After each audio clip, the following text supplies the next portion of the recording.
Europe Midi. Il est 12h53, Maxime Switek. L'Europe à la une et on y vient, Dany Cohn-Bendit, à ce drame national. Bonjour Dany. Bonjour Maxime. Drame national en Italie. L'Italie ne participera pas à la Coupe du Monde en Russie. C'est la première fois depuis 60 ans. Et là, je vous pose la question qui s'impose, Dany. Une Coupe du Monde sans les Italiens, est-ce toujours une Coupe du Monde ? C'est une Coupe du Monde, mais c'est dommage et c'est triste. Alors, disons-le franchement, rappelons-nous ces matchs extraordinaires des France-Italie, des Allemagne-Italie, c'était passionnant, fantastique. L'Italie en Coupe du Monde, c'est toujours un vrai client. Ou d'ailleurs en championnat d'Europe, toujours. Et là, se dire qu'on ne verra pas les Italiens, eh bien pour moi, c'est triste, c'est comme ça.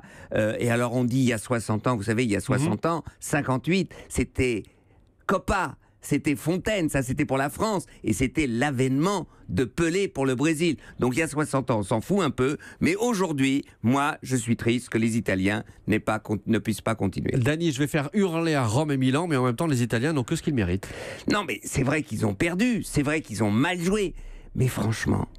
Vous allez voir. D'ailleurs, les Suédois ont joué à l'italienne. Catenaccio, ils étaient derrière. Le cadenas, on fait rien, on bouge pas. Voilà. Donc, on va voir pendant toute la Coupe du Monde une équipe suédoise, parce que Zlatan n'est plus là, ils seront à 25 ou à 30 devant leur but. Eh ben, on va pas s'amuser. On va pas s'amuser. À 25 ou à 30, c'est pas tout à fait la règle, mais bon. Oui, non, mais tout le monde me comprend et on l'a vu, on a vu le match. Alors, les Italiens ont été incapables de passer le mur, mais si on va avoir 12, 13, 14 équipes en championnat du monde qui ne sauront faire que des murs, eh bien on va pas s'amuser, je le répète. Dany, il faut quand même rendre hommage à Gianluigi Buffon, le gardien italien qui met un terme à sa carrière internationale après 175 sélections, 15 000 minutes sous le maillot italien, c'est ce qu'a compté l'équipe. Gianluigi, la classe. Ah mais non seulement, c'était le grand homme. Rappelez-vous les petits gestes de Buffon. Par exemple, quand des débiles de tifosi ont sifflé la Marseillaise en Italie, eh bien c'est Buffon qui l'a applaudi, qui l'a pris entre ses bras les Français. C'était un type extraordinaire. Un joueur phénoménal.